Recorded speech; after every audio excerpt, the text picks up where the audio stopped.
kids.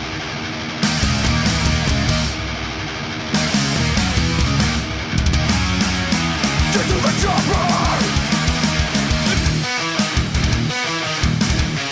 It's the only way out. Get to the chopper. Get to the chopper.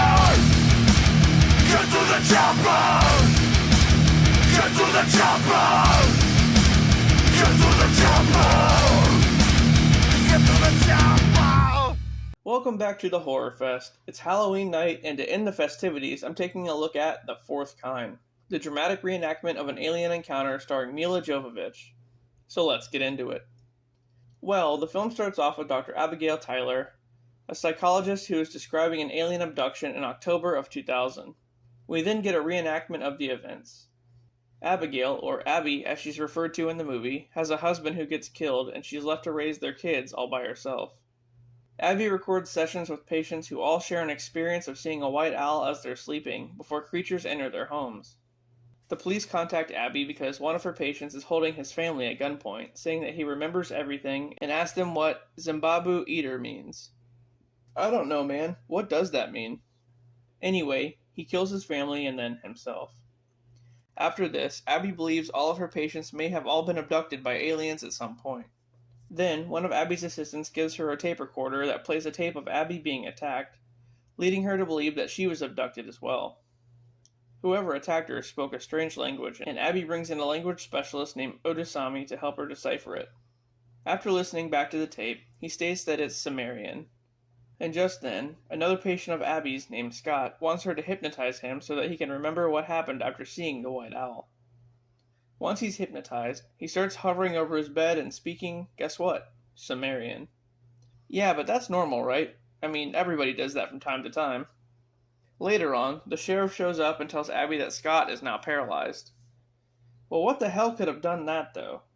The sheriff deducts that Abby is somehow connected and tries to arrest her, but then just ends up putting her on house arrest.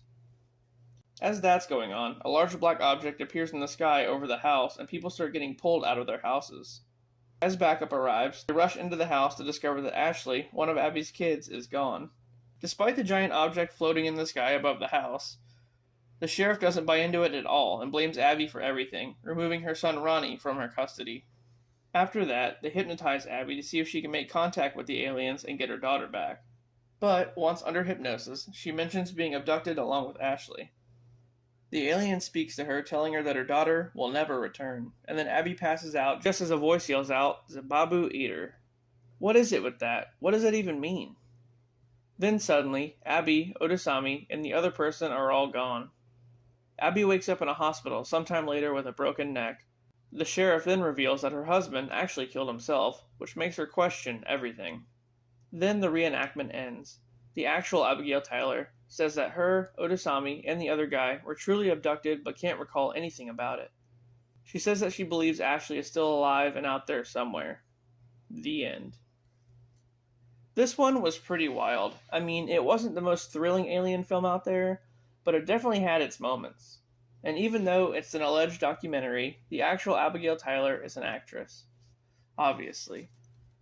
So yeah, this never happened. Or did it?